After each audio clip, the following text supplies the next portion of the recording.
নির্বাচনের দিন যে গণভোটটা হবে, একটা ভোটাভুটির জন্য যে সময়টা লাগে, যদি ধরে নেই সাধারণ একটা ভোট দিতে গোপন বুথে যাবে, সে একটা সিল মারবে, ভাঁজ করবে, ব্যালটে ফেলবে, সব মিলে 30 সেকেন্ড থেকে মিনিট খানেকের একটা ব্যাপার স্যাপার আছে। তো এখানে আবার যে প্রশ্ন দেওয়া হয়েছে গণভোটের জন্য, তার সঙ্গে আবার 4টা প্রস্তাব আছে, সেগুলো পড়ে দেখা, এই সবগুলো করতে কেমন সময় লাগবে? ধরা যাক যদি 60 থেকে 70% মানুষ জাতীয় নির্বাচনে ভোট দিতে আসে, সকাল 8টা থেকে শুরু হয়ে যদি বিকেল 4টা পর্যন্ত ভোট হয়, এই সময়ের মধ্যে এই সব কিছু কমপ্লিট করে ভোট, গণভোট দুটো কমপ্লিট করতে কি পারা যাবে? যদি পারা না যায়, তাহলে যারা নির্ধারিত সময়ের মধ্যে ভোট দিতে পারলেন না, তাদের পরিস্থিতি, পরিণতি কি হবে? এই বিষয়টা কি আপনি কিভাবে দেখছেন?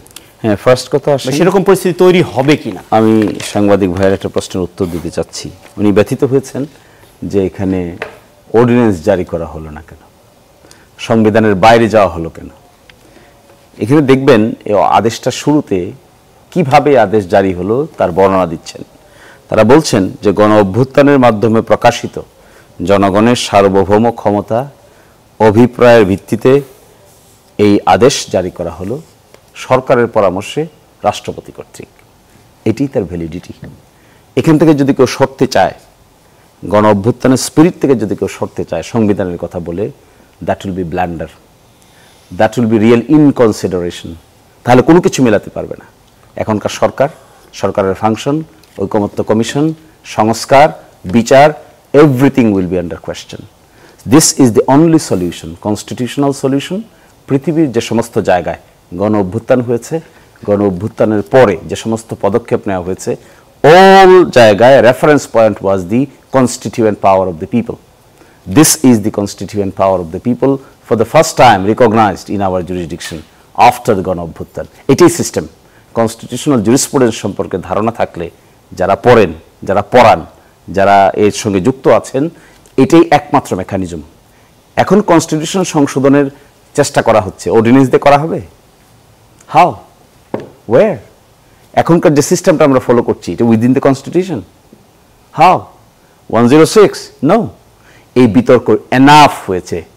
একটা মাত্রই সলিউশন আছে, এই বিতর্কের ক্রাক্স যারা গণ অভ্যুত্থানকে সোর্স ধরবে তাদের জন্যই এই প্রসেস অ্যাপ্লিকেবল। যারা গণ অভ্যুত্থানের সোর্স থেকে সরে যাবে, তারা আর কোনো ডানে বামে উত্তরে দক্ষিণে কোনো রাস্তা খুঁজে পাবে না, শুধু কোয়েশ্চেন করবে, আনসার পাবে না। So this is a very competent document, এবং আমি কনগ্রেচুলেশন জানাই এই সরকারকে।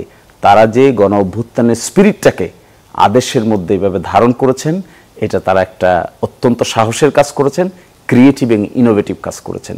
পিপলস পাওয়ারটাকে তারা হোল্ড করেছেন। That is, it should be like this. আর সেকেন্ড বলছেন যে বোথে গিয়ে 2টা জায়গায় 2টা ব্যালটে 4টা প্রশ্ন পড়ে আনসার দিতে টাইমে কোলাবে কিনা। আমরা দেখেছি আমাদের দেশে লোকাল গভর্নমেন্ট, যদি বলি অতীতে কিন্তু গণভোট 3টি হয়েছে, সেখানে 1টি করে প্রশ্ন ছিল। আমি বলছি আপনাকে, তাহলে আমাদের দেশে লোকাল গভর্নমেন্ট যে ইলেকশন হয়, এক ব্যক্তি একাধিক ভোট দেয়, চেয়ারম্যানের একটা দেয়, মেম্বারের একটা দেয়। উপজেলা পরিষদে যে ভোট হয়, চেয়ারম্যানের একটা দেয়, ভাইস চেয়ারম্যান একটা দেয়, মহিলা ভাইস চেয়ারম্যান আছে একটা, ওটাও দেয়। ফলে আবার যে 4টা প্রশ্ন এখানে আছে, এই 4টা প্রশ্ন আগে থেকে সার্কুলেট করা উচিত বলে আমি মনে করি। এভরি পাবলিক ডোমেনে, সরকারের পক্ষ থেকে না, ইলেকশন কমিশনের পক্ষ থেকে সব জায়গায় অ্যাওয়ারনেস বিল্ডিং এবং ক্যাম্পেইন বিল্ডিং সবকিছু করে সাফিসিয়েন্টলি ক্লিয়ার করা দরকার to the public, social media, everywhere, যেন প্রশ্নটা কি এটা নিয়ে যেন ইলেকশনের ভোটের ভিতরে গিয়ে চিন্তা করতে না হয়। তার সামনে শুধু অপশন থাকবে, সে হ্যাঁ দিবে না দিবে। এবং এই ক্ষেত্রে টাইমের খুব বেশি এলোমেলো হবে বলে আমার কাছে মনে হয় না। আপনার কথা ধরে যেটা আপনি বলছেন যে কিভাবে এটাকে প্রচারণার মাধ্যমে জনগণকে জানানো যায়, তাহলে কি আপনি এটাকে সহজ করার কথাই বলছেন বা সম্ভাব্য করার কথাই বলছেন? তাহলে জামাত ইসলামী মোটামুটিভাবে ধরে নেওয়া যায় যে একই দিনে এটার সঙ্গে এটার কোনো সম্পর্ক নাই, মেনে নিচ্ছে? না না, দিস ইজ রং। এটা আপনি ফেলাসাস আর্গুমেন্ট, যুক্তিবিদ্যায় বলে এটার নাম হলো ইনহারেন্টলি ভুল আর্গুমেন্ট।